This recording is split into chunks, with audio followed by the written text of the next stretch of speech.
There we go. Now we are. That'll work. Now I was getting ready to play the intro and the disclaimer, and it just wouldn't play. I am sweating bullets over here. That was a bit much. I haven't had to do that in quite some time, so I was a little nervous. Please excuse my palms is sweating. Oh wow. Yeah, you Okay. didn't got spoiled too, huh? You didn't got spoiled. They say the apple doesn't fall far from the tree. Well, I guess I am spoiled in. Okay, there we go. Hmm. And we are okay, great. Now let me share this real quick and we're gonna go ahead and get started. Um, yeah, of course I had to like my own stuff, baby. I'm not playing about that. This is thank you and welcome to everyone. We have a couple people in the room right now. I want to thank everyone for coming in and tonight and joining us on our live. This is things that people don't want to talk about. Brought to you by God Level. That will be me. I am a mother. I am a nurse. I am an entrepreneur. I have this podcast. I'm a friend. I'm an aunt. I'm a sister. I'm a cousin. I am everything good. King Newborn, you want to go ahead and represent yourself? Peace, peace, peace. This King Newborn. You can follow me on all social media platforms at man. I just had a brain spot. Uh-oh. It's that time.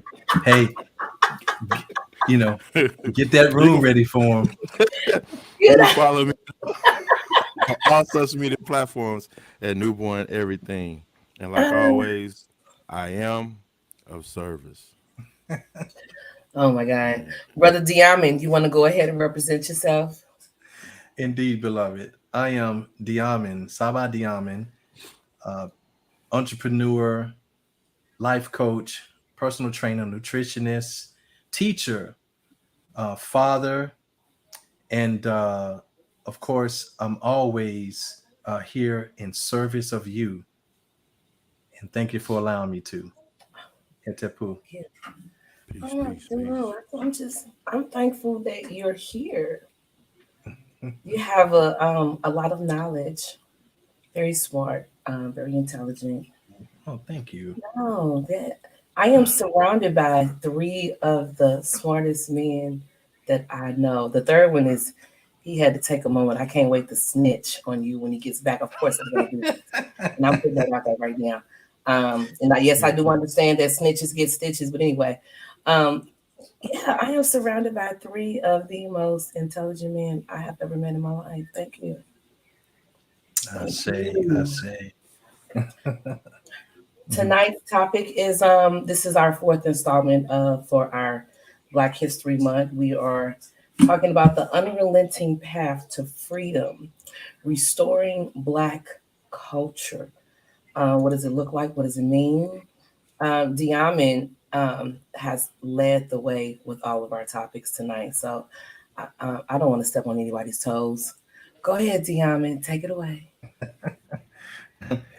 Yeah, in rounding out this Black History Month, um, there's just been like I feel some way about Black history this year. I feel, and the reason why I think is because for some reason, um, I have moved from a standpoint of being a spectator of Black history and being one that is now trying to put it out there because I realize its importance. And now, and using it to try to empower my people. And doing that, I realized too that there are so many impediments to that. One of it being that in February is not just as being the shortest month, so it ain't the length of time that we got, but it's much more so all of the other events that are paralleling, Black History Month to keep you, engulfed in other things like these big shows, like for the Grammys and like the Super Bowl, and we got so many things that keep you distracted, so you don't focus on it, And I think that also aligns and parallels with them trying to block or try, this critical race theory thing where they don't want you to know. They don't want you to know and have those kind of conversations. They want to keep it commercialized and kind of watered down and friendly, friendly like it is, And but we as a community, we are waking up and we are now taking back control of the narrative of our story. And the reason why that's important is because it is determining how we move forward and moving forward and the quality in which we move forward. That is something on the minds of all of us in this community, you know. And it is becoming important because we realize now that we have just been in this cycle and we have allowed ourselves to sit in this cesspool of oppression and allow it to change many forms. Whenever every time you recognize it, it changes forms. Then we become appeased because we can no longer recognize it, but it's still there. We just can no longer recognize it. Okay, and I just want to say, just as a, just let everybody know that I am for the empowerment uh, of Black people, but I am in no way discriminating against the empowerment of other people. In no way. All right. So, but I'm definitely pro Black, but I'm not anti anything else. Okay. I'm pro. All right. So I just want you to know that I love my people. I am happy because it takes something to be born Black, especially in this country. But we're finding that in many countries around the world that are having the same issues as even us Black Americans are having. You know, and so even today, thinking about the title, the unrelenting, you know, um, journey that we're taking, path back to freedom, the unrelenting. And the reason why I say unrelenting is because it does not give us, it's not going to be an easy, there is no open road. Nobody has helped move blocks out of the way so we can make these advances to at least get caught up, because we are still not even caught up. We started the race 55,000 miles behind the startup line, Right. and then we couldn't start running until everybody else got 55,000 miles in front of the Right. of that line. Then we could start running. So we haven't even caught up. You understand? So the thing is that a lot of that is because of of our efforts. We need to make sure that we are not serving as any type of impediments in our own communities. That's Mm, the part that's got to stop. mm, That's the part that's got to stop. You know, mm. yeah. So, and that's the part that a lot of people don't want to talk about. I need some So Um, what you're real saying is we need to learn how to work together and build together. together instead of Absolutely. using each other as toolages to Mm, lift our personal Hmm. egos up and not necessarily our community and culture. That's right. That's right. there And it and is. listen, we have we have many examples here in the recent past of some who have seen life as something bigger than themselves, and they have dedicated to themselves to a movement bigger than themselves. Mhm. And I'm not talking about somebody who just came up with a product to bait Black America into more consumerism. And I'm not saying something's wrong with that, because that still was an example of what we can all do, start our entrepreneurship. But I'm talking about people who have actually gave things up and position themselves to do something grander to pull other folks in and become a community. They built communities. Mm. They built communities. But of course, we know that comes with its challenges, and not from ourselves. These were safe communities of thousands of Black folks, thousands of, and they were safe. Unlike what we can say today as a common thing.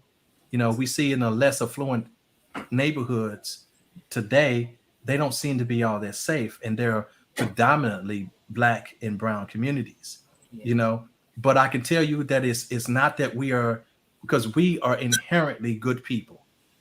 So let's just get that out. So if we are, if that is true, if you can just right now adopt that as truth with me real quick.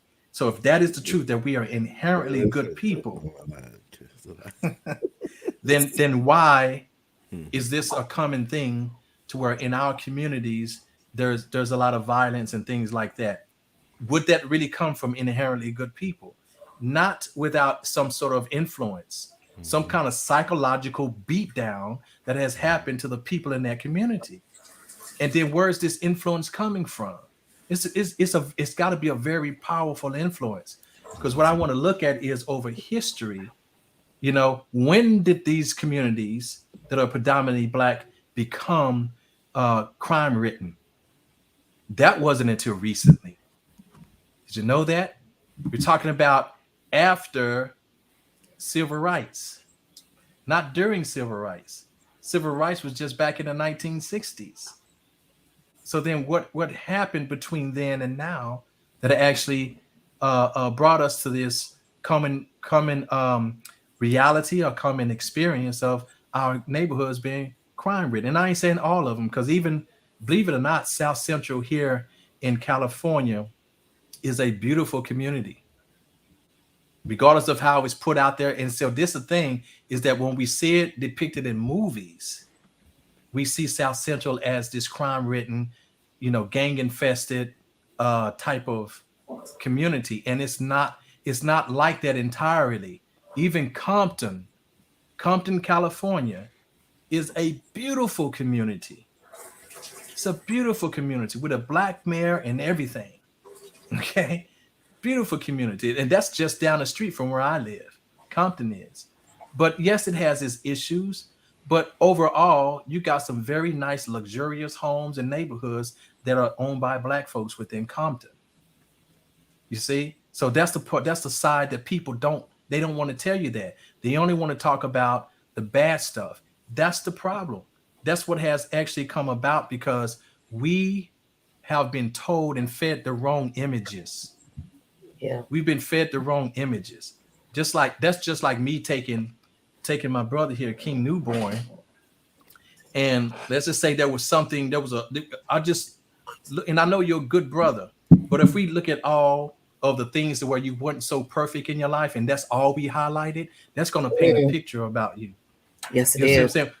When 99% of the time you're a good brother, but if I take that 1% of the time where you were not, and that's all I highlighted, the world is Yeah. going to paint a picture of you according to that 1%. Hmm. You see what I'm saying? And Yeah. so, and that's not, and that would not be fair to you. That just would not be fair to you. You Big know, fact.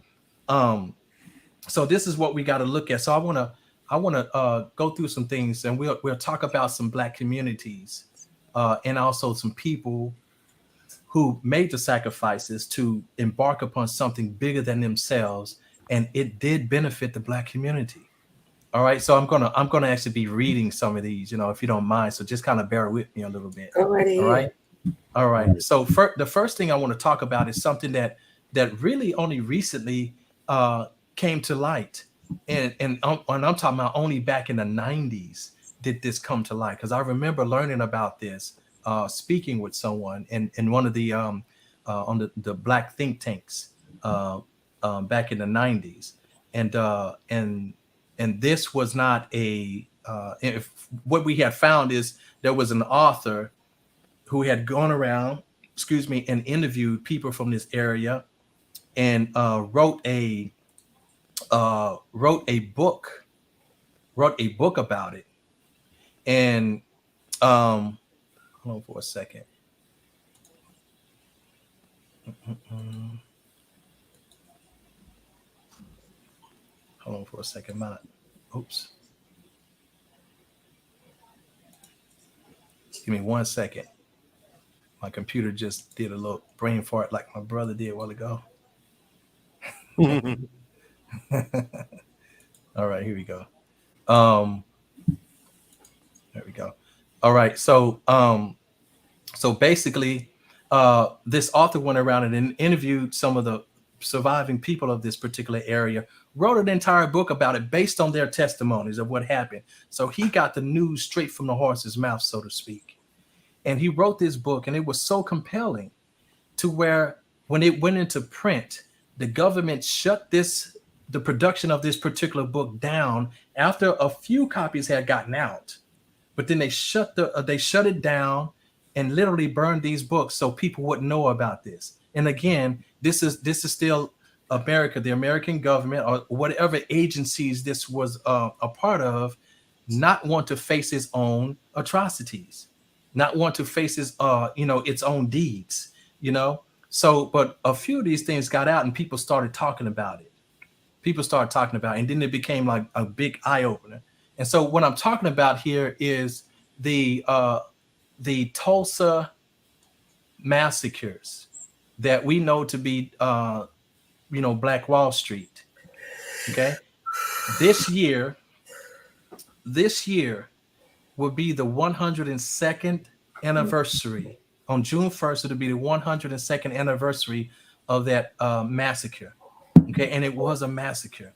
So let me read you a little bit about this write up that I found about it. All right, and I want you to really just look at how it came to be, but look at the sacrifice that's being made. We're not going to talk too much about the aftermath, but I want to talk about what led up to it. All right. So 102 years ago, on May 31st and June 1st of 1921, violence erupted in the streets of North Tulsa, an estimated 150 to 300 deaths occurring during, and there's some even some reports that said over even more than that, up to 500 deaths Yep. occurring during the destruction of the Greenwood area known as Black Wall Street. Now, in addition to the loss of life, the Tulsa Race Massacre destroyed a previously thriving local economy. All right. And while the devastated community rebuilt many of their business over time, the economics of Greenwood and other primary Black communities of North Tulsa have continued to experience economic challenges into the 21st century. This edition of the Oklahoma Economics reviews the history of Black Wall Street, its economy in recent years, and current efforts that hold promise for its future. Now, the Black Wall Street long has been a symbol of economic hope and success for the Black community in the United States. Discussion about economic revitalization in Black communities often centers on creating the next Black Wall Street. This is due to the entrepreneurial spirit demonstrated by Greenwood residents, and segregation in the early 1900s. However, outside the Black community until recently, there has been little discussion nationally about the Tulsa historic district of Greenwood at that time.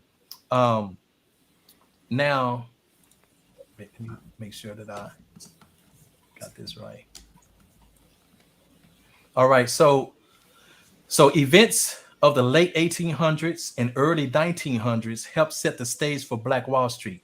The oil boom in Tulsa in the early 1900s led to a significant increase in population, wealth, and opportunity.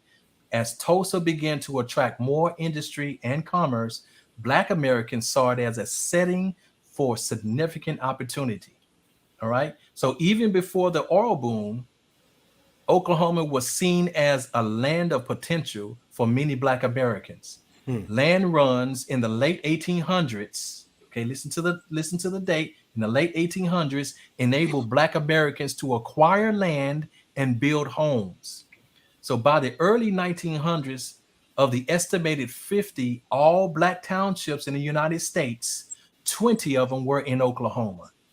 Okay. So that means the other 30 were spread out throughout the United States.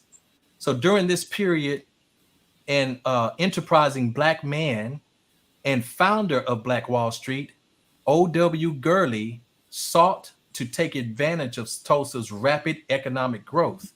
Gurley was a former teacher and postal worker, born in Alabama and raised in Arkansas.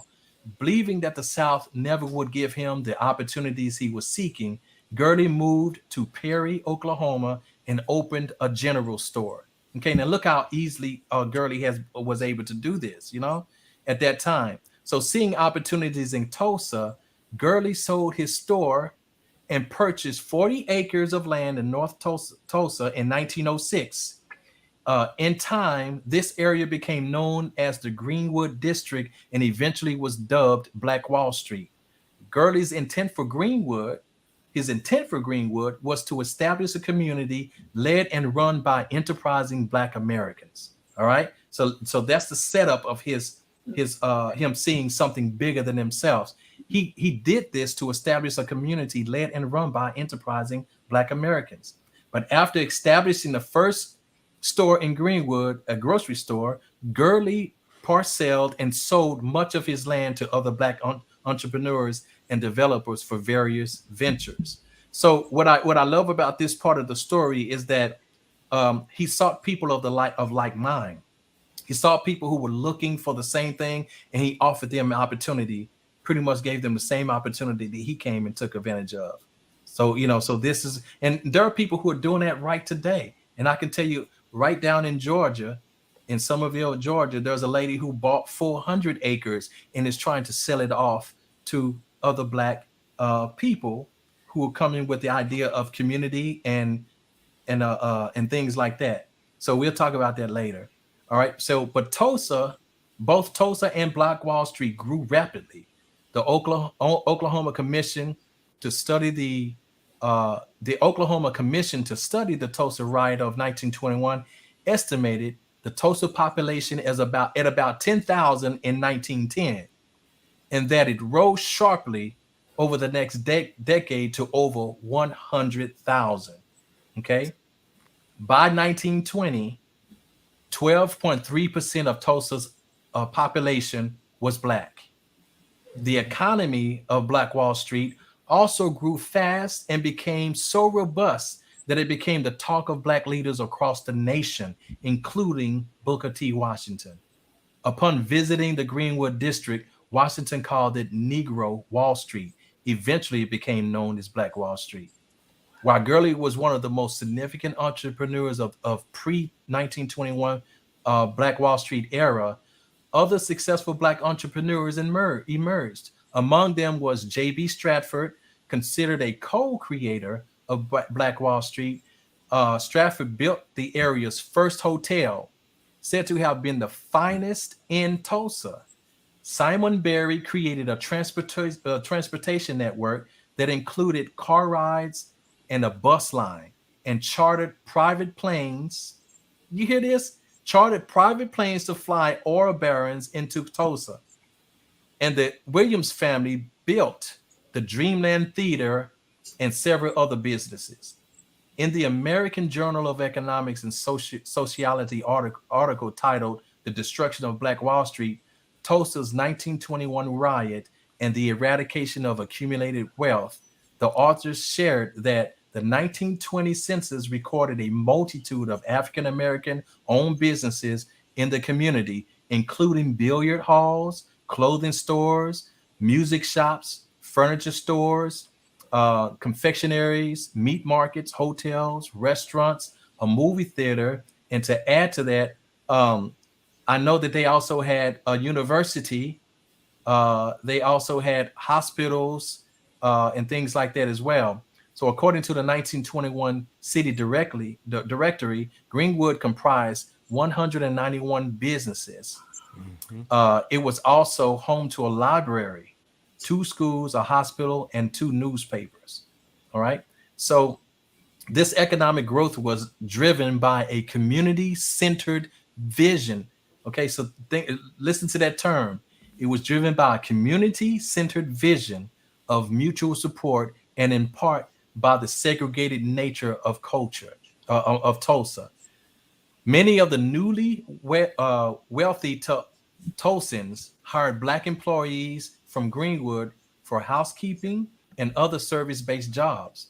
Because of the limited ability to shop in Tulsa's white owned stores, plus the desire to support their community, employees would purchase from black businesses in Greenwood.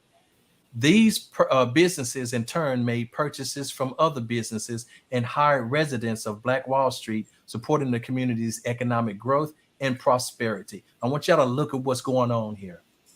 Okay, Mm, look at what's going on here. Okay, everybody is so community focused that all they're returning all of their dollars back Right. to the community. back to the Okay, it's community. not leaving the community. All right. Wow. So while wealthy black entrepreneurs like Gurley were able to use banks owned by non-blacks, many other local entrepreneurs found it difficult to obtain loans to support their business growth, as the area had no banks owned by blacks.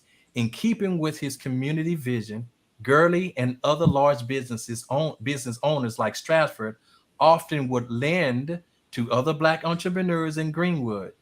All right. So this helped continue this to spur the economic growth of Black Wall Street. According to the Federal Reserve Bank of Kansas City's forthcoming book, A Great Moral and Social Force, A History of Black Banks, Stratford said Stratford was an especially strong believer in the idea of using communities' pooled resources as the fuel to drive its growth. If he followed this ideal in his business practices, he was operating under what essentially a textbook definition of a community bank. Okay, in that way, albeit one with a single depositor whose resources were used to the benefit of many borrowers. All right. So on May 31st of 1921, the growth and vibrancy of Greenwood screeched to a halt in the face of one of the deadliest riots in American history. All right, the apparent spark was a young black man in Tulsa accused of, check this out, accused of attempting to assault a young white woman on an elevator. Okay, now listen to this, because I want you to see that there's going to be a pattern. It's going to be a pattern here, because I'm going to tell you about some other black communities that face literally the same thing, and this became the Trojan horse to invade these communities. It was always something to do with a young white woman. All right. So the men of Greenwood rallied to protect the young man from being lynched. The accusation fed an undercurrent of racial unrest, as Tulsa's white population had watched the success of Black Wall Street, even as the rise of Jim Crow segregation laws restricted where blacks could go and what they could do. This segregation of the early 1900s was coupled with a rise in violence across the nation against black Americans. In 1919, there were over 20 race riots against blacks throughout the country, and at least 80 black Americans were lynched. All right. So I want y'all to see this. So this is why I say it's unrelenting. All right. Do you see what's happening here? All right. So as tension flared, what is known as the Tulsa Race Massacre occurred, destroying Black Wall Street. Uh, an estimated 150 to 300 individuals were killed.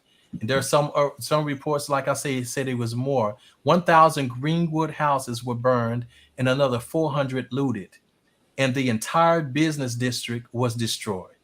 After the riot, the Greenwood district was rebuilt, eventually having more businesses than pre-riot Black Wall Street. However, the perception of safety and the symbolism of original Black Wall Street was lost. The Greenwood district continued to be a thriving business district until the 1960s. So even on up and through to the civil rights. Excuse me. When integration occurred, and other social and economic factors led to its decline. Okay, so when it started mixing and things like that, the after that, like, it broke the spirit of that place. That riot broke the spirit of that place. So that's what ends up happening. So it's not, and what I love about that ending there is that it's not necessarily about everybody coming together and bringing these businesses, but it was the spirit of doing so. Because even once that spirit is broken, even if you have businesses and stuff in place, you're not going to have the glue, the Right. adhesive substance to hold that community together. Okay, so before we even heard that it was so much giving, so much so many people uh, um, making sure that their dollars went back into that community. So a lot of people were invested spiritually, and emotionally and mentally into that community. After the riots, it wasn't so. So just think of all those people who were killed during that time, and all the Right. businesses that were lost. Yeah. Then right along with the spirit, which is the Mhm. biggest loss. That was the biggest loss of that particular time. All right. So before I move on to my next set of stories, do you guys want to comment on any of that?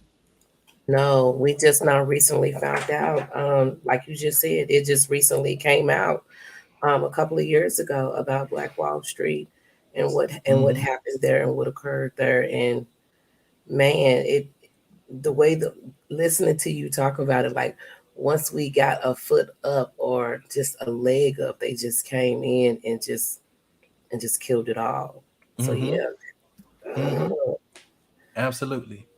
Yeah. It's just one of Ooh, those things. Like I say, it's almost as if uh, no matter how hard we try, and we have tried hundreds of times, right. okay, hundreds of times.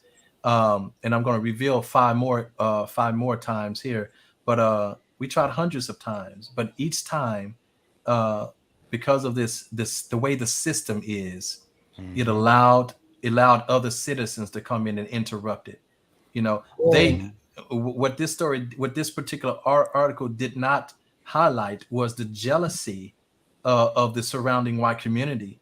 I've read other resources, other sources that said that these people, the white community, actually wanted to come in and try to buy up some of the businesses, and they were blocked from doing so. Yep. So this is why that whole story about the assault of the little white woman in the elevator came about. Okay, Mm-hmm. so Mm-hmm. and remember what was used to lynch Emmett Till, another white woman, right? So like I say, look at the pattern. Look at the pattern. All right. Um, But you know, they one of the main things they was really concerned about was that Tulsa was about to get backing from China. mm, to get back in from China. Imagine what they would have done Yeah. Mm-hmm. when you got Absolutely. other nations want to do business with you. Mm-hmm. Think about that. Absolutely. Absolutely. So um so let's look at a couple more examples here. Let's look at a couple more examples. I'm going to read off. So this is really about the. There were. I'm going to read you five of the hundreds of Black American towns that are now hidden under lakes. Okay, and they were wiped, ultimately wiped from history books. Okay, so now the first of which is one that I think maybe a lot of people know about, uh, is in there's a area in Georgia where it's the home of Lake Lanier. Okay. Did you know about that? yes. Oh my Okay. God. All right. So listen to this. So Lake Lanier is a popular weekend destination known for fishing, boating, and so much more, including an eerie reputation that has deemed it as haunted in Georgia. Some people think it's haunted, but one lesser known fact is the lake sits on top of the black town known as Oscarville. Facts. Oscarville was burnt down in 1912.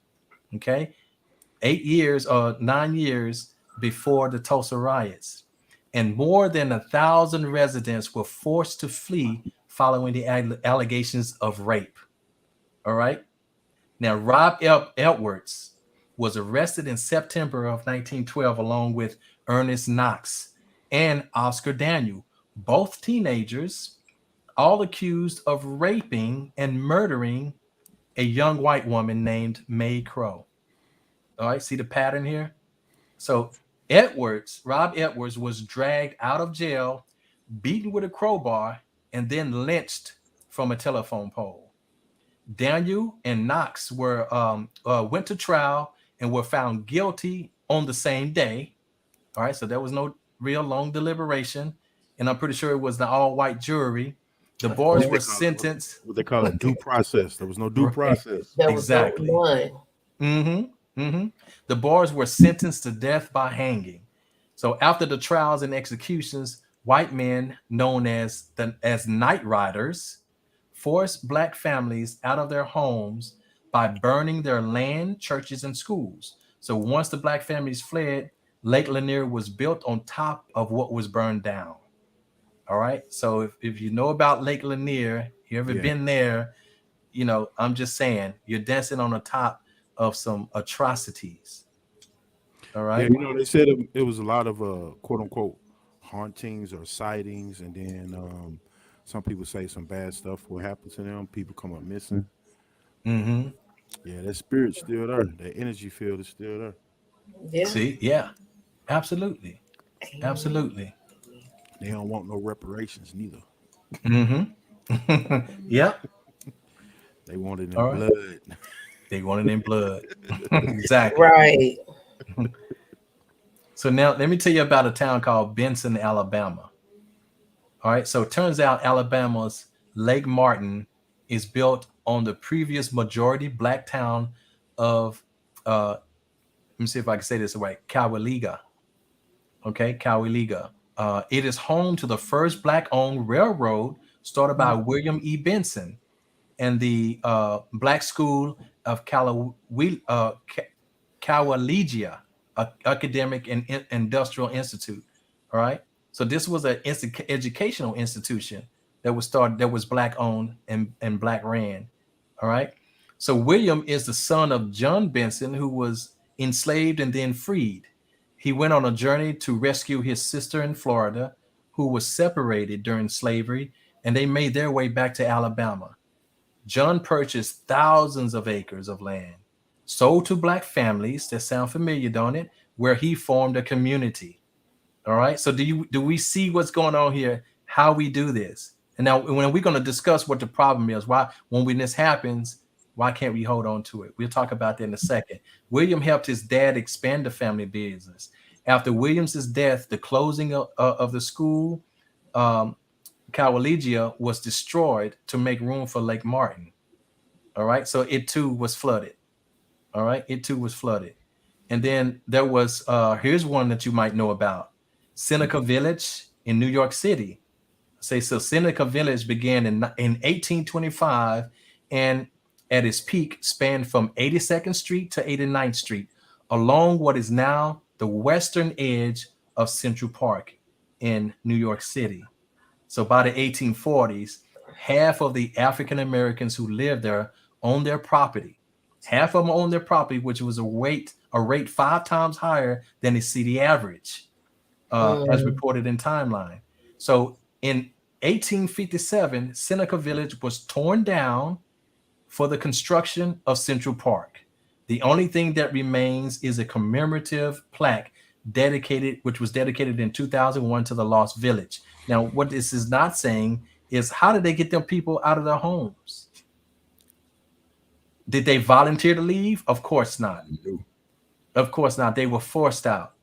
Yeah. I'm pretty sure that the construction started before they moved. The demolition started before because they had to wipe that Mhm. everything out to build Central Park, and Central Park is pretty massive. I've been there as Huge. well, and that was before I knew about this, and I probably wouldn't have felt the way I felt when I was in Central Park. Um, Mhm. and then there's Susanna, Alabama. So it was flooded by Lake Martin as well. And according to Alabama Living, more than 900 bodies were moved from cemeteries before the land was submerged.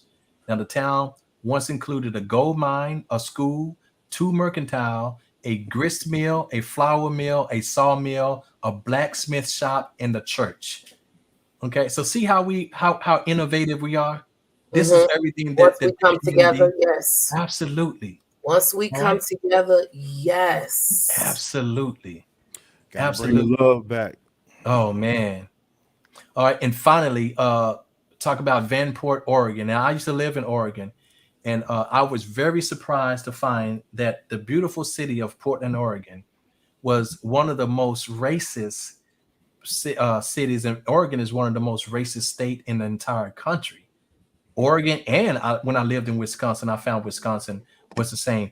You look at Janesville, Wisconsin. They said that that whole land was ran by Klansmen.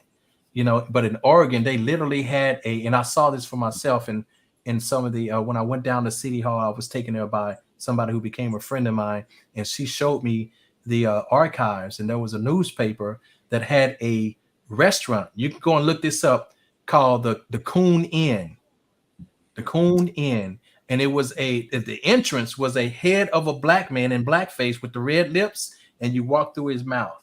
You know, so that was and that was called the Coon Inn. So and they had to eventually take that down. It didn't exist anymore, but that was part of the Oregon's racist history, and it still is, because if you look at some of the street names in the black community, which is in Northeast Portland, some of the street names is like Killingsworth, Failings, and this is all surrounded around Martin Luther King Boulevard, of course, you know, and they have some other names that I forget, but they have some names that are, and you have to think of the vibration that those names that are on, like sigils on the street sign, what kind of vibrations that's sending into that neighborhood.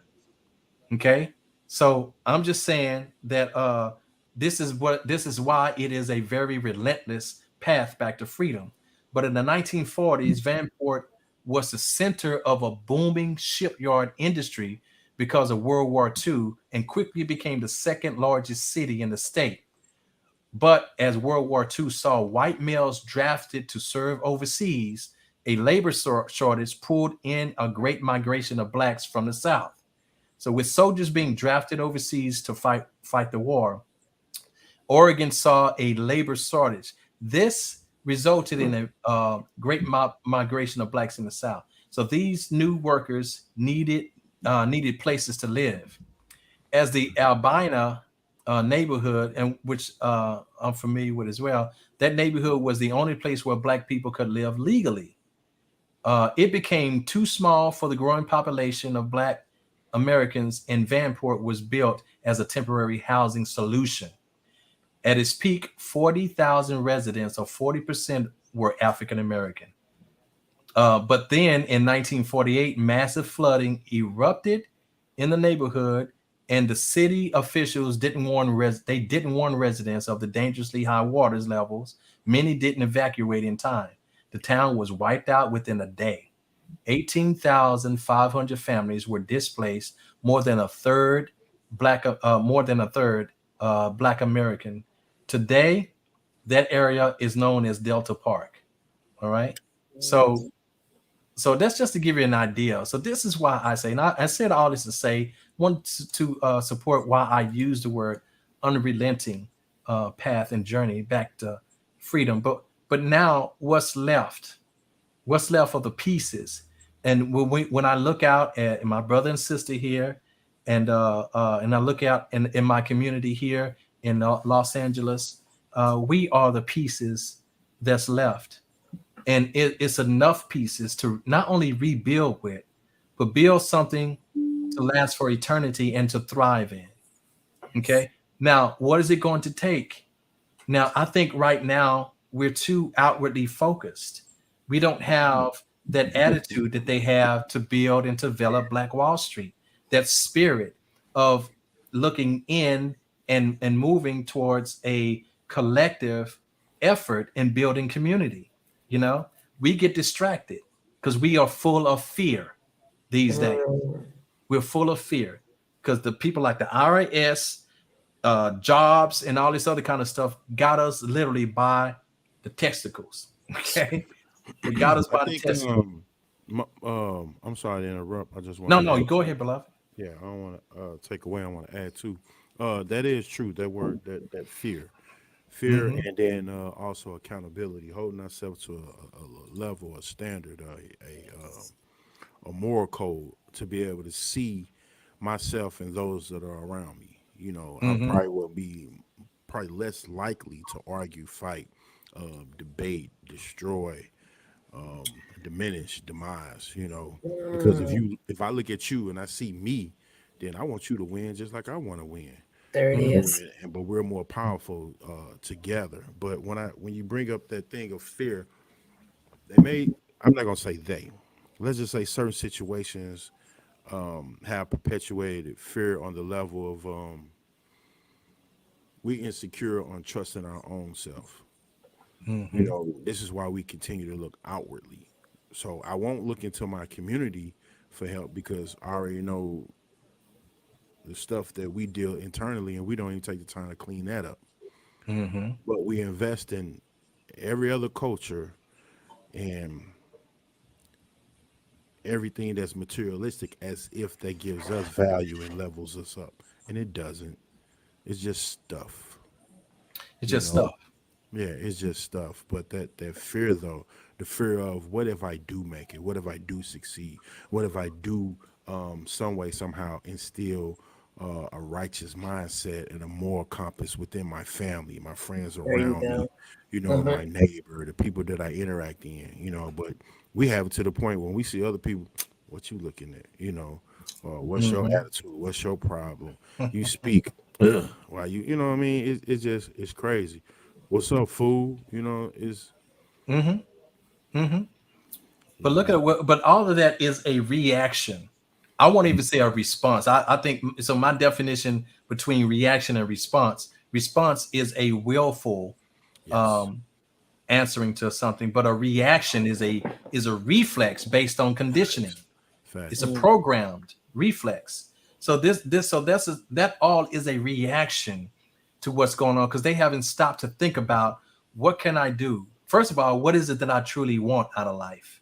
They're Hmm. kind of flying by the seat of their pants and just accepting whatever life throws at them and trying to adjust to it instead of how can you exercise your greatest quality as a creator if you're just accepting Yeah, what somebody is throwing to you and just trying to yeah, adjust to it. yeah, mm. yeah. I mean, I'm just serious. Think about that. Or You even know? accepting that as if that's the only way to live your life. Yeah, yeah. That's what I'm Yeah, saying. And now there's no innovative ideas.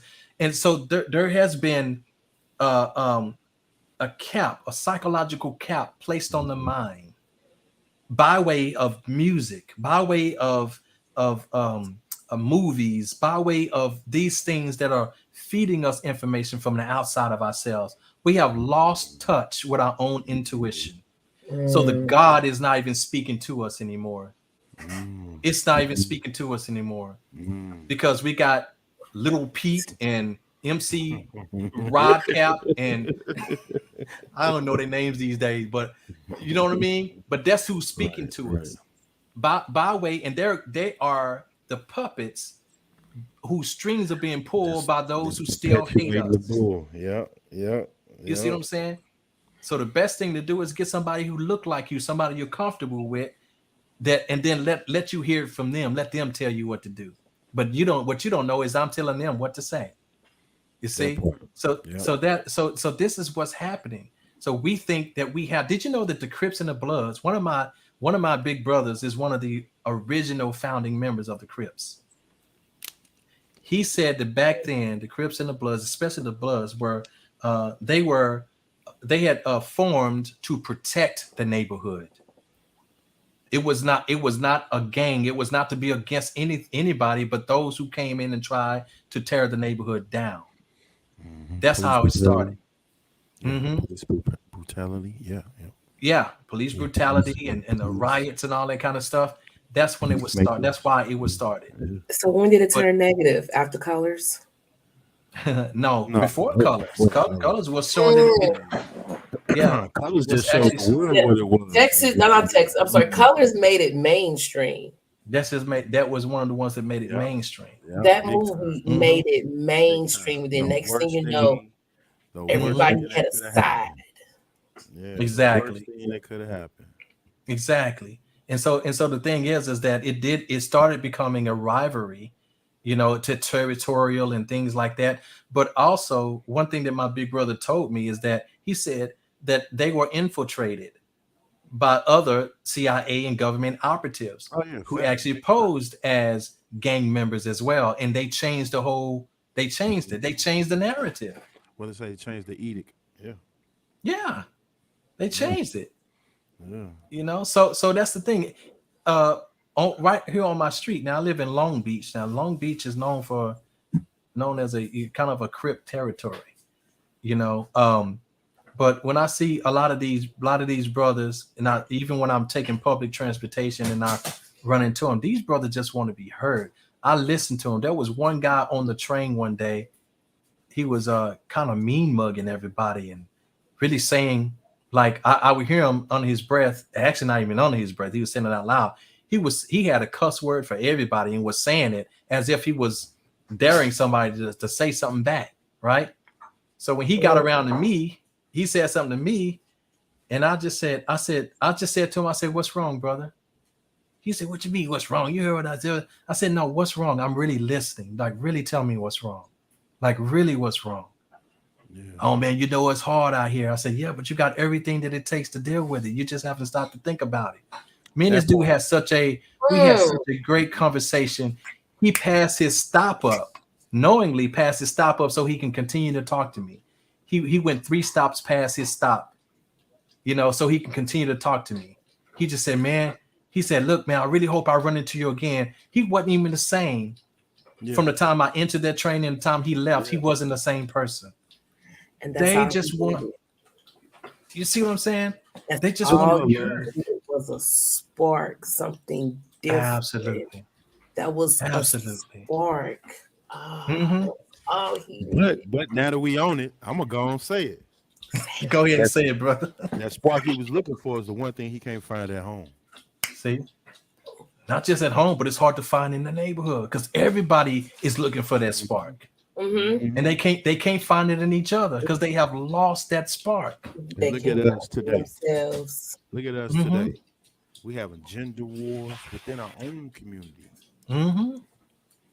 We Hmm. have sexist wars. We have Hmm. status wars. We having Exactly. breadwinner wars. Hmm. So you have to think about this, and guess what? Those what you just named there, brother. None of us want it. We don't. That's again. It's a reaction. Us Hmm. searching for something because we haven't defined what it is that we want, Yeah. but we know we want something. We know Yeah. we want something that feels better than what we already got. We don't know what it is yet. One of the major questions I always ask my students is, "What do you want?" You know what they start doing? They start telling me what they don't want because that's the only thing they know. Mm. Facts. That's Facts. all they know is what they don't want. Yeah, Mm. yeah, yeah. But you know, Diamond, I've learned that most of the time we talk about not just the things that we don't want, but we talk about the things that we feel like we're supposed to be receiving, that we are supposed to be just giving just because we think we are this or that. And it don't work like that. You know, Hmm. in order to get certain things, you have to be on that same level, that same frequency, that same vibration. Like you can't Hmm. be talking to $1 million person expecting them to pour into a 50 cent dream or thought process when you Come don't on. even put 50 cent within yourself. It's never gonna happen.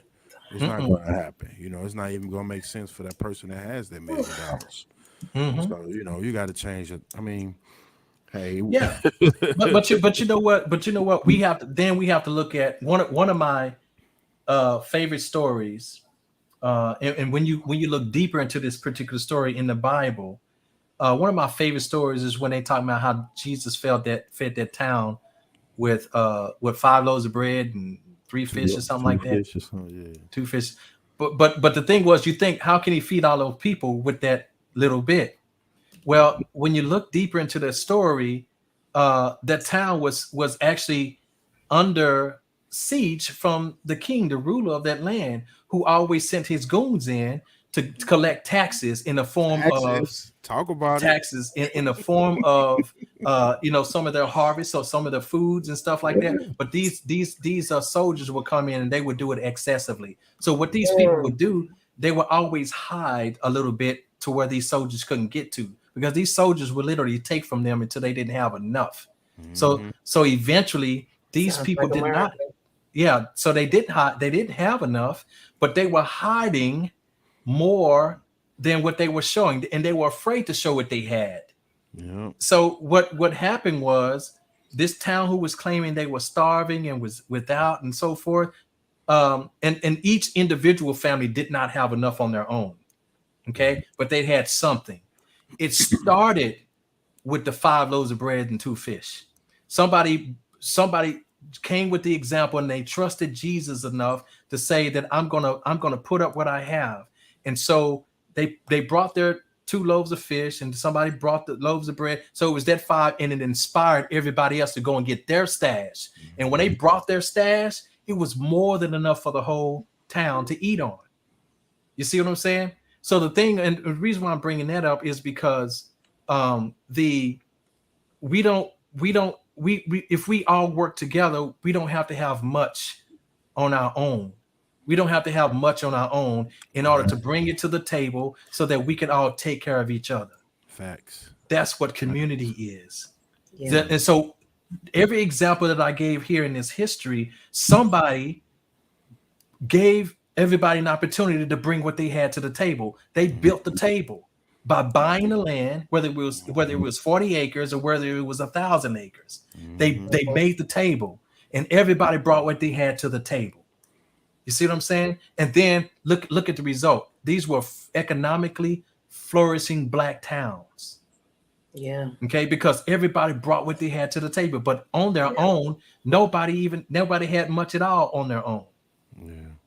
So But so somebody's got to go first. facts. I was just gonna say that somebody has to go first to set that not set that but to cast that stone in the water to create that wave. Hmm. You know. But more importantly though, it takes a lot of trust. So right now we distrust each other, so it's, it's ridiculous. Uh-huh. Well, that's what we got to get into. Now, I want to get to these symbols that's sitting behind me. Mm-mm. There Okay. we go. I want to get to that.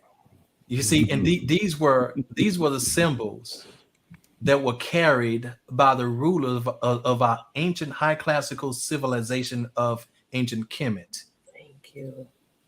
The ruler, and you would only find this in the hand of the ruler. You have the crook and the flail. These are symbols of personal power and sovereignty. Okay, personal power and sovereignty. You see, so only when you reach a certain level of initiation or spiritual mastery do you get to carry these symbols. And there's even a symbol before this that you will see that is the Ankh, the Jed, and the Awa staff that also meant stability, power, and everlasting life. That also, and I'm taking my students through the cultivation of that too. This 9-month course this year is going to allow them to acquire each one of those symbols in their own pursuits to this spiritual freedom.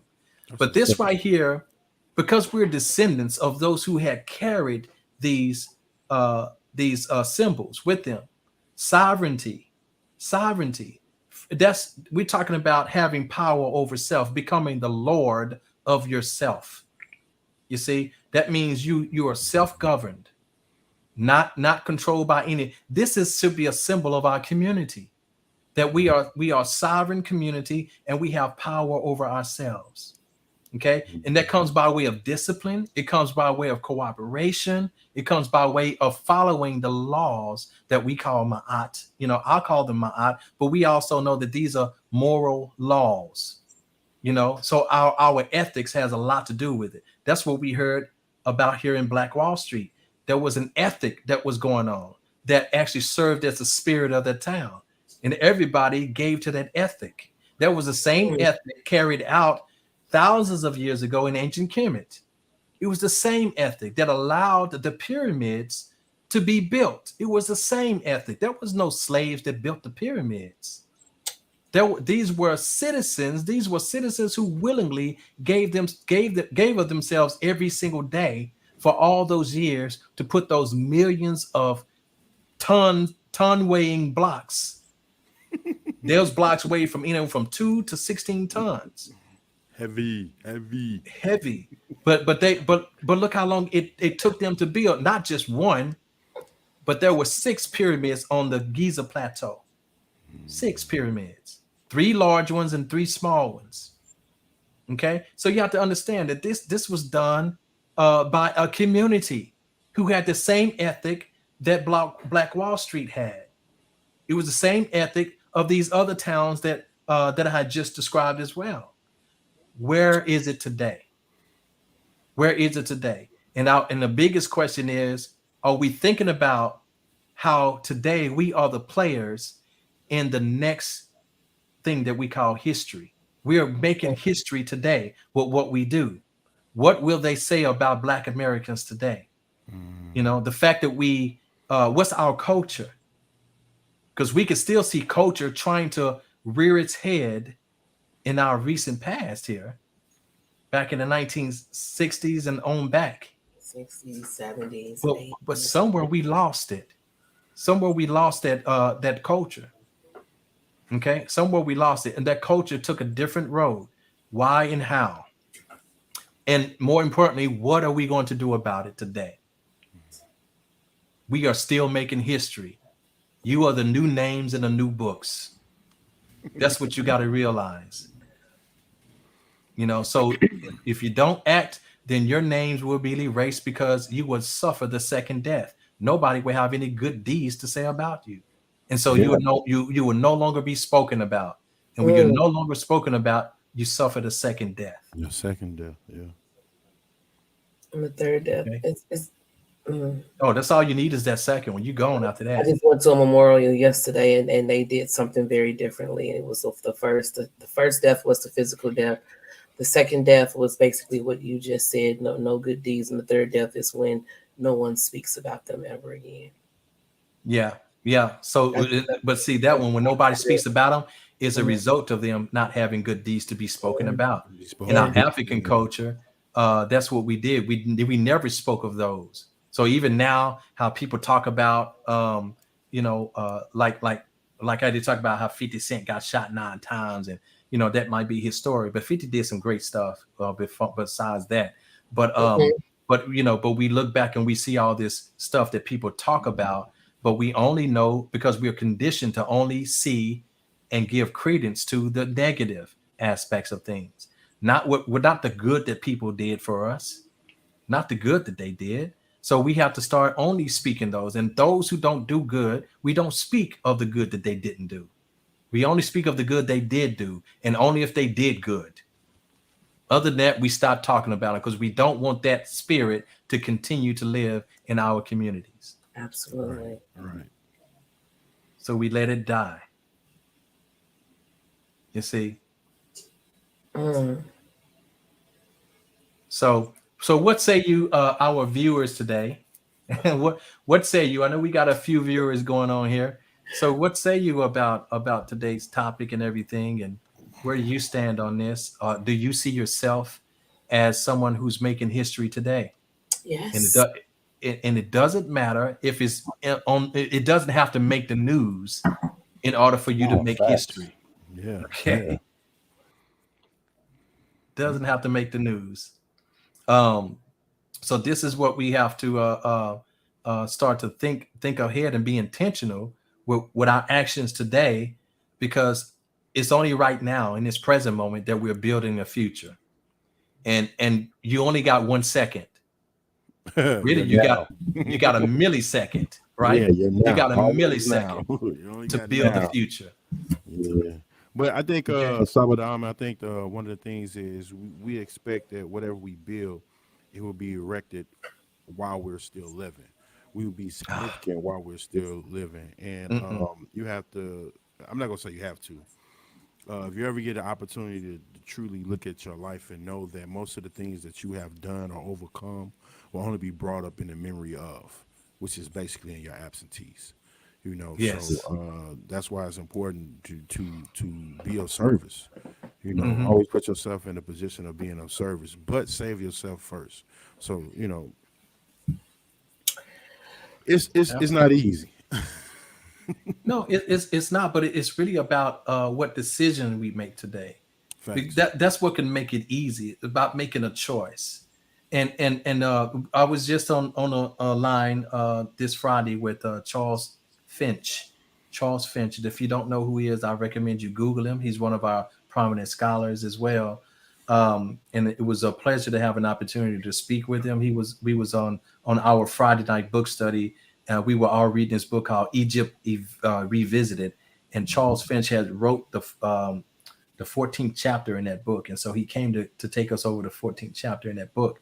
And but one thing that he said is you have to not expect to have whatever you set out to do to come to fruition in your lifetime, because you're Facts. not building for you, you're building for the Mhm. future. The future. and Yeah. and uh and it's just like the people who started building the pyramids are not the ones that finished. All right, they're not the ones that finished. Many of them did not see it come to fruition, but they gave all they had while they could. You see, Hmm.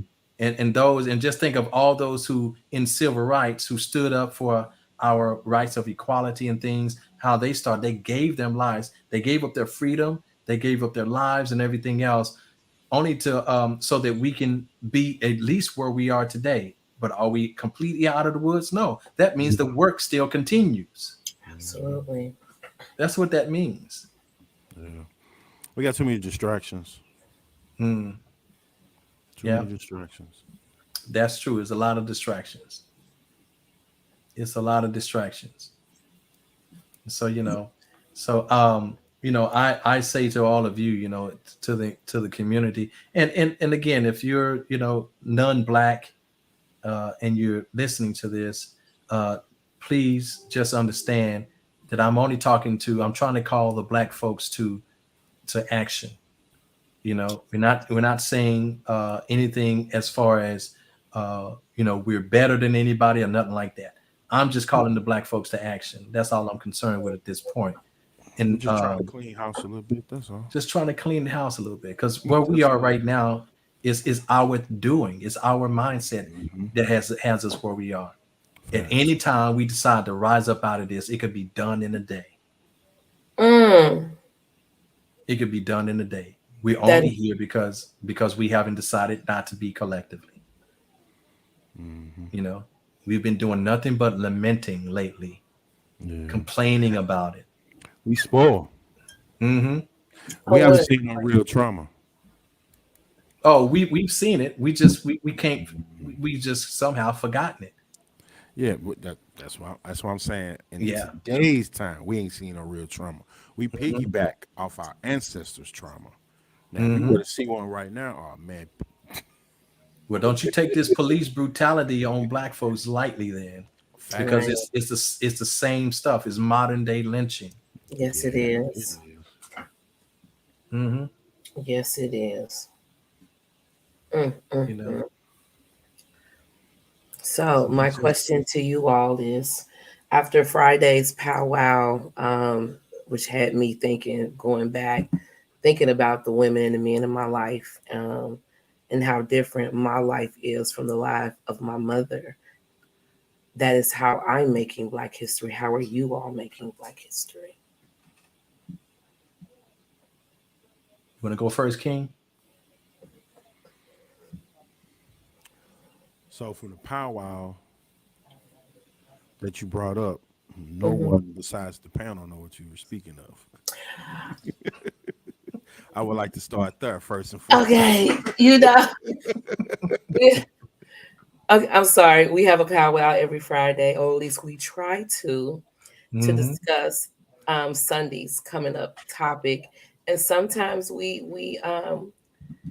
I gonna say sometimes we get deep all the time, and Diamond be throwing out some stuff. You be throwing out some stuff, and my little brain over here just be like, John be throwing out some stuff. So when he defined, making Black history, that we are making history even in this moment, Hmm. it it made me look back at the generation of women who raised me and how I'm different from the generation of women who raised me.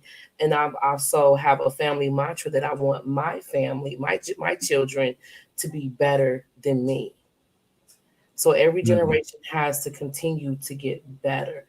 I can say at this point that I am better than my mother. My mother was better than her mother. I want my daughters to be better than me. I want my son to be better than his father. When you're making that change, it's going to have to always start in the home, and it's going to have to always start with self. Um, Looking at how my mother changed her life over, because sometimes we are bred to be something different, yet we choose to do something different.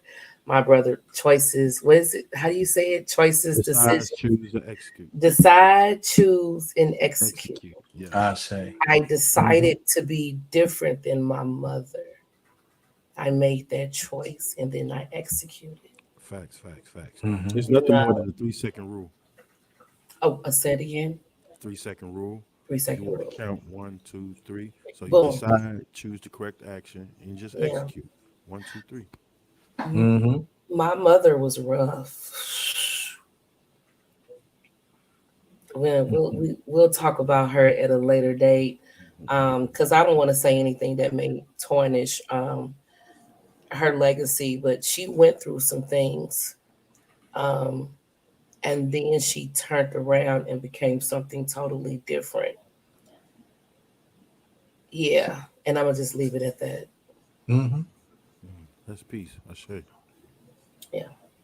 Yeah. So It just sound like you're highlighting. We all have these hardships. When we say we're going yes, through some things, hmm, it's hardships, and we all have our challenges. You everybody know, has we them. we all have that, and we all. It's just like anything else. And we adjust to them. We Yeah. adjust to those things. We overcome them, instead of coping with them. And that's the thing about what I've seen, um, in those who triumph, those who actually overcome. They don't cope with their challenges. What they end up doing is transcending those challenges, becoming who they need to be so that they can outgrow those challenges. Because those challenges are nothing more than a frequency, that you have subjected yourself to. So you Mhm. increase your frequency and you're no longer in line with that particular frequency of that challenge. That's literally how this thing works. Hmm. What do you need? So that way you outgrow it. So that challenge no longer exists. And that's the only reason why challenges come into our lives.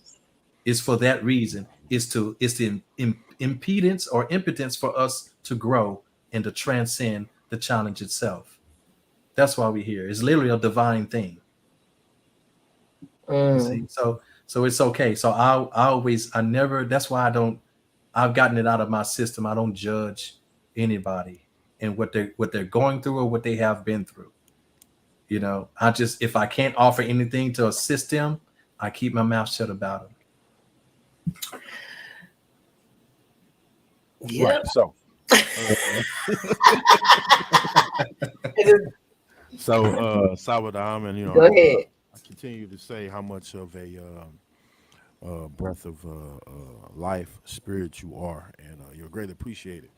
More so them. Thank you. that what you just said, pretty much summed up what I was about to allude to, and that is, if you do understand your past, present, now, and future, like he said, sometimes you don't go through the quote unquote um, same lessons that your parents or those that were there before you, your ancestors. You Yes. won't go through those same things. And here's why. Because at that time, whatever they were going to was for that time. Hmm. Hmm. It has nothing to do with your time. See, you're in Nothing. a whole nother generation. There it Everything has is. advanced and changed, but it is a stepping stone, and it's also a blueprint for you to be able to simulate. Be like, oh, okay, I did remember they did such, such, such. Okay, so I'm gonna take the principles of that and apply it in current time.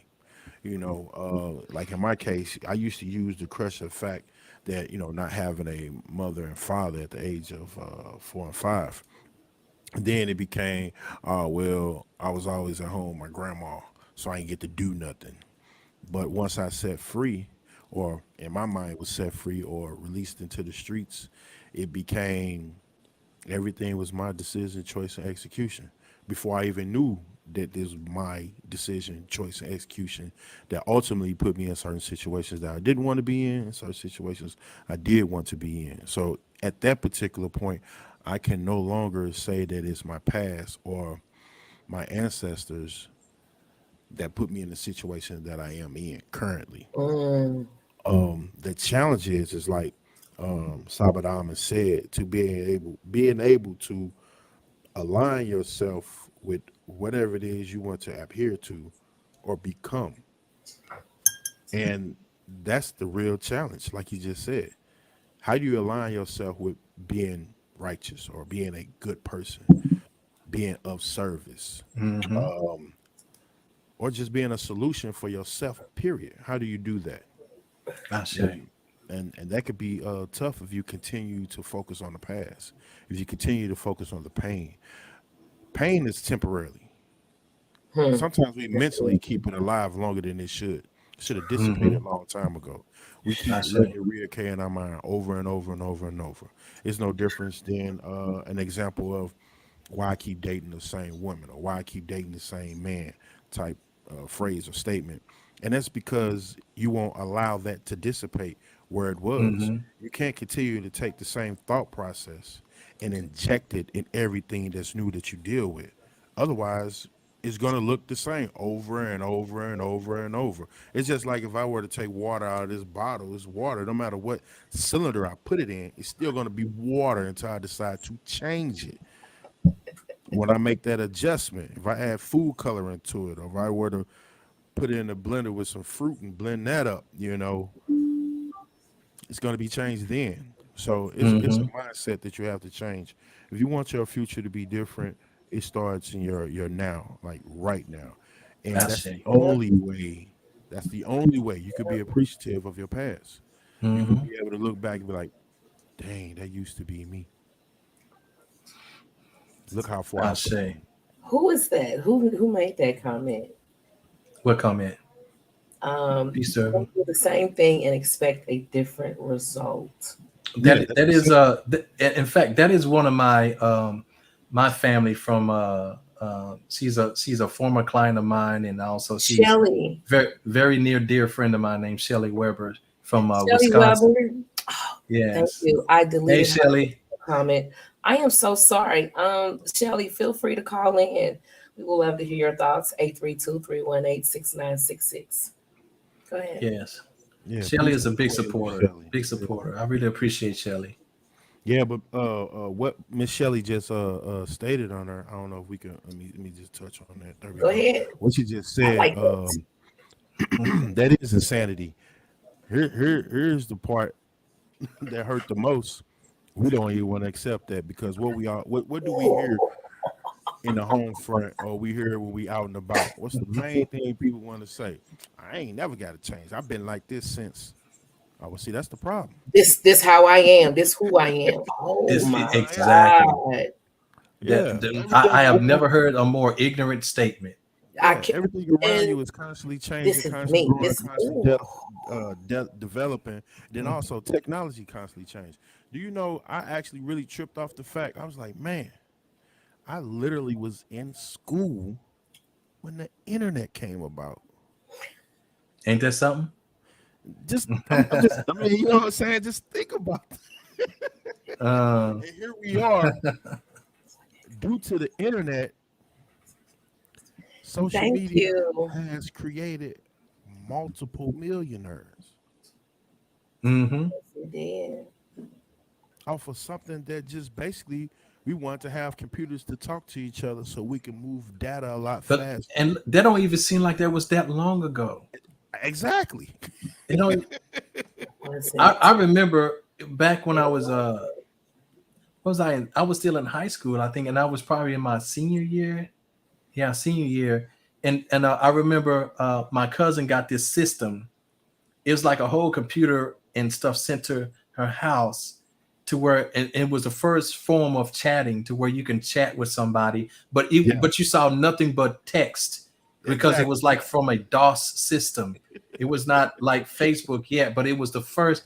And I remember she had to have all this equipment to come to her house just for her to do that one thing, because it was dedicated to that. It didn't do anything They else. do nothing else. But Okay. But I unfortunately, remember that long time ago. we done came a long way, Oh, man. We done Yes, came a a long way, my long. we friend. Ooh. Long we way. have made more advances in the last, what, 30 years than the whole world has in the last 100 years. True. You understand? So we have made more advances in that technologically, in that little span of time. Because look how long it took for them just to go from mono radio to stereo radio. It took a while. Go from black and white TV to color TV. In fact, go from radio to TV. Go from smoke signals to radio. Took a long time. Took Exactly. a long time. Remember, they used to call the movies the picture show, because they didn't have no way of streaming the pictures together to make it move. And so when Right. it started moving, it became the movies. Yeah. That's why Yep. they call it the movies, because the picture started moving. So they call it the movies. But before then, they called it the picture show, because it was like going to a slideshow. It was going to a slideshow. Oh man, I tell you, we can't take those kind of things for granted. Mm-mm. Exactly. Mm. I Exactly. say. And safe travels out there, Shelly. See, Where's she's she on the at? plane. She just sees she's on the plane, so she can't call in. But Okay. um, yeah. So That's beautiful. absolutely. So yeah. So anyway, I hope everybody got something out of what I said today, Yeah. and hopefully inspired some of us to make some, take some action, and and if so, let's try to build on that. Let's try to build on Right. that. Right. You know. And you was gonna say something, God level? Rosewood. Yes, Rosewood. Mm-hmm. Well, it's another one of those times, and I was just like, you know, um, very very disheartening. Hmm. Think about the events that took place in Rosewood. Yeah. Yeah. Hmm. So I don't I can care feel what other people right say, now. and no matter who else been through what they call a tragedy, a culture that's been through a tragedy, but Mhm. we seem to be the only ones still going through it today. Facts. And We we gotta we've come had to go together. through ours many times. So We gotta come together. We gotta come together. We gotta come together. hmm Gotta put them egos to the side. And work together. or at least reassign them. You have to reassign the Mm, ego. What you say? Give it a destination. Give it a destination. Don't just let it hang out Mm. there like a dang Oh, on okay. wart. Okay. Give it a destination. That's what's Yeah. up. That's real Hmm. though. I don't know. I think. Well, no, I'm not gonna say that. No, I'm gonna keep that to myself. I don't want to put What's that out that? there. Okay, we'll do it Well, backstage I then. mean, it Definitely. I I think one don't. of the I don't. main things. Go ahead. Go ahead. I don't have anything planned for tonight. I thought John was going to do a finale because he's been on it all month. I've been Yeah. noticing that Peace out to everything that John. he speak on right at the end always tied into what you were talking about. I didn't want to disturb that flow. Perfect alignment. But yeah, so I don't have anything ready for tonight. Oh, why are you looking at me though?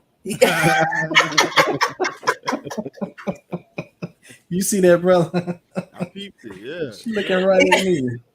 I peeped it. I peeped it. Well, of course, brother, he I stay in my lane. I know where I'm at. you you won't even try. I didn't say I couldn't try. I just said I stay in my lane. I stay in my lane. I mean, it's still peace though. I drop my jewels. I drop my jewels. Okay. I'll say. Yeah. What we at, an hour 24? You have the answer, Diamond. Okay. Hour Yeah. We at an hour and 26. Go ahead. and 26. That's peace. That's peace. Mm-hmm. All right. I'll take it. I'll just do a repeat of something. In fact, it's pretty fitting for this. But See? See? forgive me if I stumble because I hadn't practiced this. No, it's My mind's been okay. way somewhere else. Okay. Got that Mm-hmm. two-shot Dillinger in the back. I see you. Let me get my ears ready.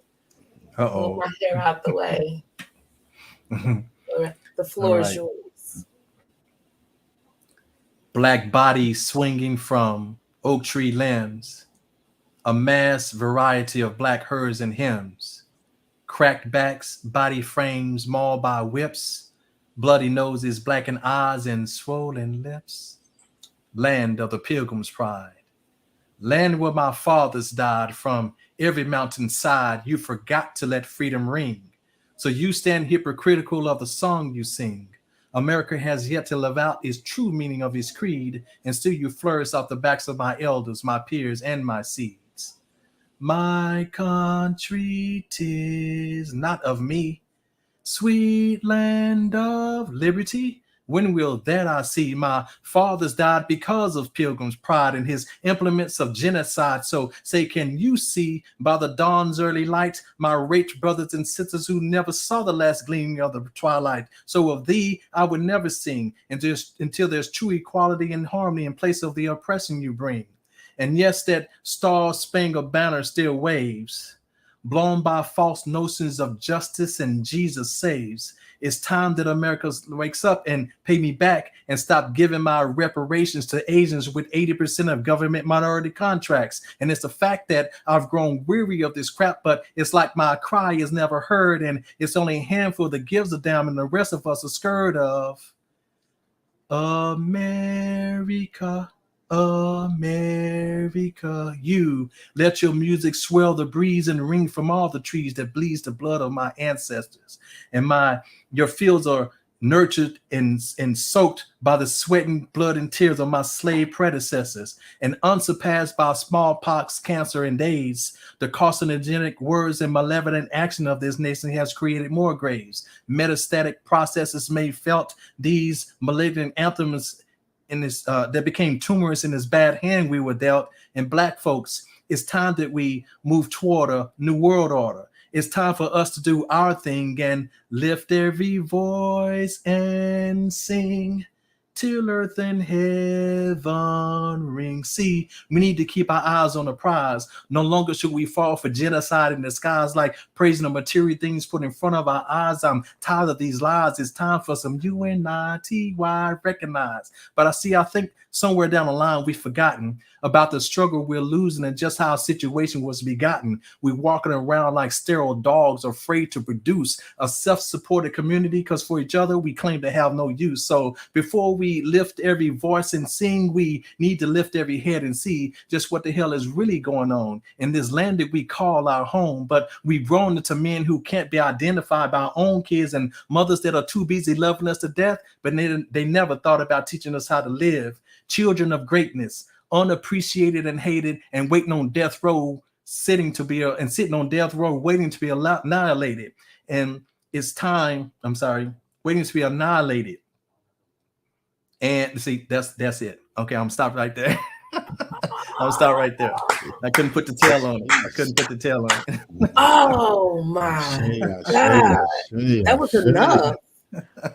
Bars. That was enough. Bars.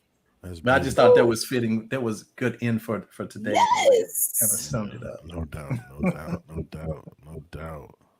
I say, I say, Like you say, let freedom ring. Mm. Oh, yes. Well, thanks for letting me do what I did.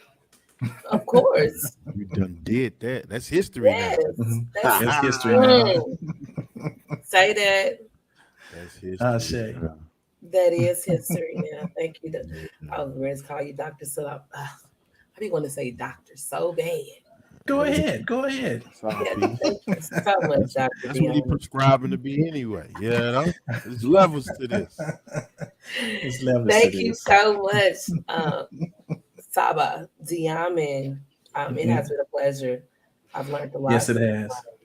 So thank you.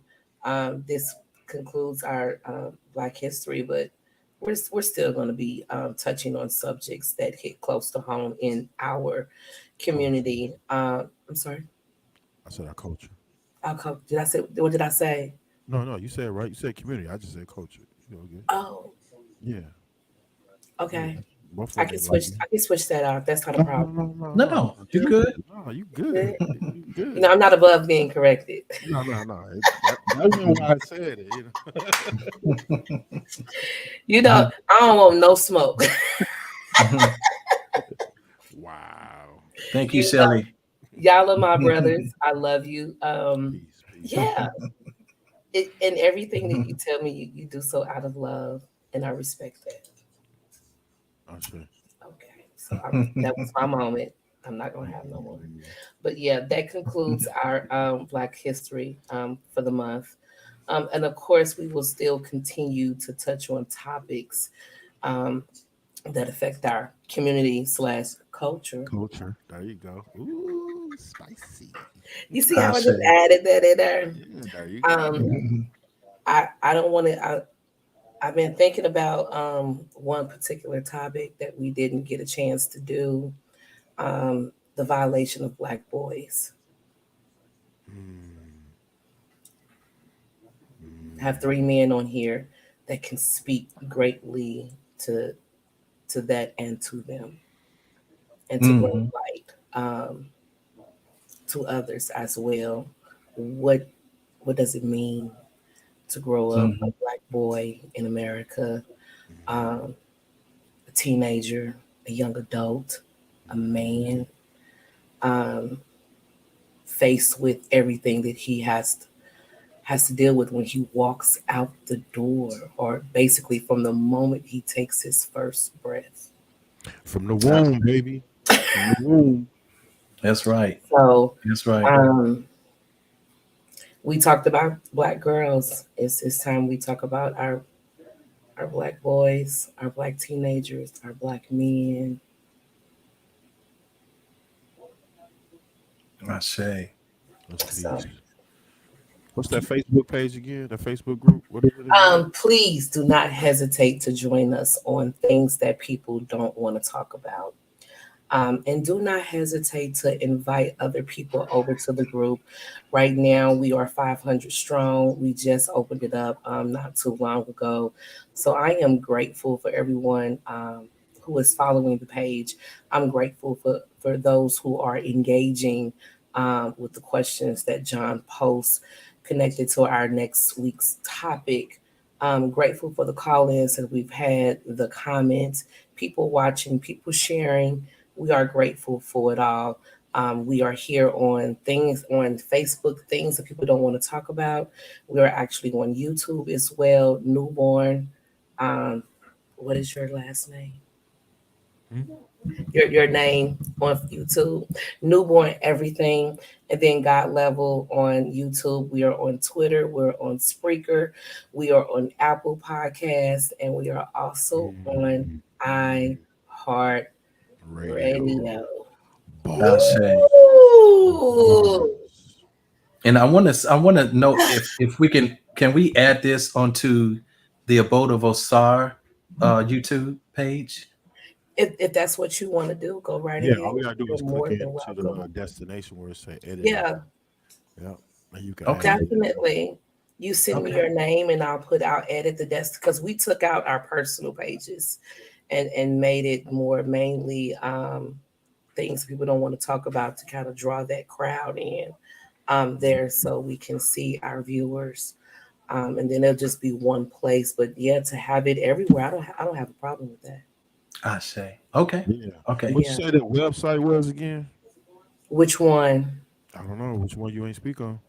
Um, I've spoke on all of them. Things that people don't want Yeah. to talk about by Facebook. On Facebook, Newborn Everything. On YouTube, God Level. on YouTube, Twitter, God Level.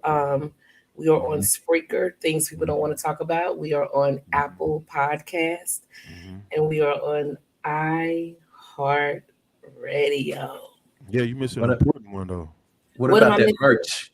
What Yeah, about what that about that merch? merch? Oh, Yeah. you know what? I will run a commercial for my business and I'll just let it go. I'm being very patient because it's new. But yeah, let me go ahead and post it. I'll go ahead and post it. I'm saying Where? that's where that game changer and that funding come from. Yeah. Hmm. And if well, I don't have a hat on right now, but buy God Level hat at www.godlevel1.com. We Look have There you go. I yes, have, sir. they're Yes, sir. crispy. They look good. I have sold hats in Houston, here in St. Louis. I have shipped them out to California, Georgia. Wear one proudly. God Level is about operating in your highest potential and beyond. I say. So Mm. that is the meaning behind that. If you notice that the G is backwards because it represents us as a people looking back to our past, so we know how to move forward. So what you're saying is we're looking back on who we used to be. Yes, past. Hold on, past the last 400, 500 years. You know, Mm-hmm. Hmm. when so-called slavery, when we look back past that time period, we realize that our history is rich, Oh man, Mm. I'm just rich. saying. Mm. I'm just saying. So take that 2, 3, 4, 5, 600 years, take that and just slide that to the side. Okay, we And go can back about 6,000, six to I'm gonna say 10,000, go back to yes. even 6 to 20,000 years 10,000 ago. years, Yeah. yeah, and see how great we are as a people. That'll make that 500 years look very minute. Focus on the 6 to 10. Don't get me wrong, it's important. It happened. You know, we've dealt with it, but here we are now. What are we going to I do say. now moving forward? Hmm. You know, we If you need are some inspiration, go you read George James, uh, Stolen Legacy. Go get that. Go mm, caught that book, and that way you'll know he'll take you all the way back. Okay. yeah, and that's another thing, that's and I'm glad we talked about that because that was Black history past the last 600 years for us as Black people are not being taught in the schools.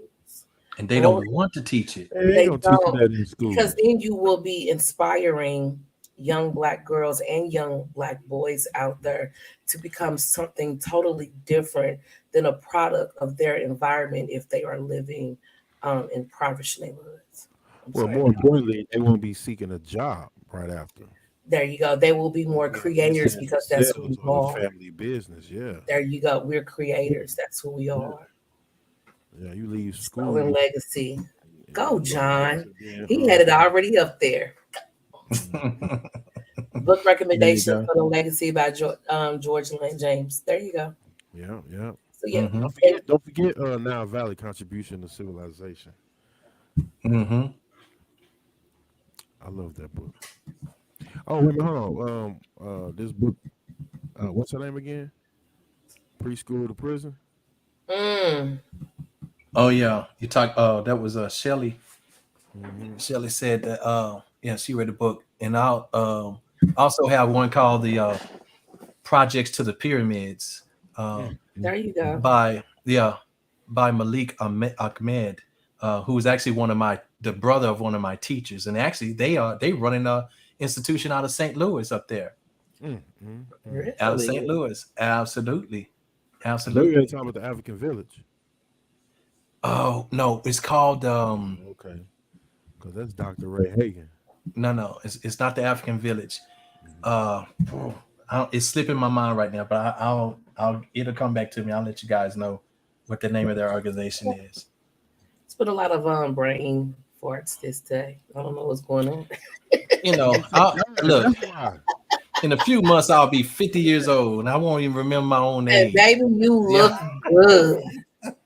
That's peace. That's peace. I'll be And 50 you years old. look good. We Oh, missing thank you. John, man. We like the Voltron force. When all four of us unite, voila, magic. You Yes, know what I'm that's okay. saying? We We was on one balance. short tonight. We still Yeah, did yeah. good. You know, John's somewhere handling John Skywalker's business. Business. Yeah, we You over know here. what kind of cheese did he eat? Wait a minute, because Nothing he What kind about of when nothing. I cheese did take he off, he be eat? like God level somewhere handling God God level's level business. business. Yeah, Right, right. Yeah. facts. Big talk. Yeah, we ain't gotta go in depth. She handling her business. Yeah. Hey, but that's kind of peace though, because look, we got three on the panel, and that's knowledge, wisdom, understanding. There you Now, go. if John was on her, it'd be four, so that'd be culture. And the reason Yeah, why I say that, that's what we always about. We are service to the culture and the community. That's why I absolutely. continue to bring that up. What's today's I date? say. Today is 2/26/2023. Oh, well, just off the 26th, what's that? Wisdom, equality. Yeah, see, that's why we are wisdom, equality. And you put six and two together, you get eight. You know what Mhm. eight is? Build, destroy. So we finding out That's it's it. hard to Mm. build. Mhm. It's I hard to say. build right now because we uneven. We ain't got no Mhm. good quality going on. Come on. That's why we Come having on. them little brain farts. Yeah. But it's still in the process. Still in the Exactly. process. Yeah, yeah, Absolutely. yeah, yeah, yeah. Absolutely. And Oh, yes, Shelly, I do. I always speak life over my mind, not speak death. life, not You that. might hear me joking sometimes, but you know me as a brother that I always know. I got that on Oh lock. yeah, fact. That's what's up. I got that on lock. Oh That's yeah, what's peace to up. Miss Shelley. I'm King Newborn, newborn everything. I ain't gonna let him speak less. It ain't gonna never be no I say, yeah, yeah, yeah. So I say, but thank you for allowing me to serve again today. I look Oh, we forward to what we appreciate got it. next. Well, Yeah. have we settled on a topic for next week? I Yeah, mean, but you we'll said black no, boys. We'll not a talk about topic. no. No. You don't Okay. want to do Well, black boys. I'm just saying. You said it. You know. I'm just saying. Hey. That's this is Sure. this I was gonna is say we'll let them know. We can do that. We can discuss that backstage. oh, okay. All right. Well, I want to thank everyone for jumping in on tonight's live. We will see you all back here next week.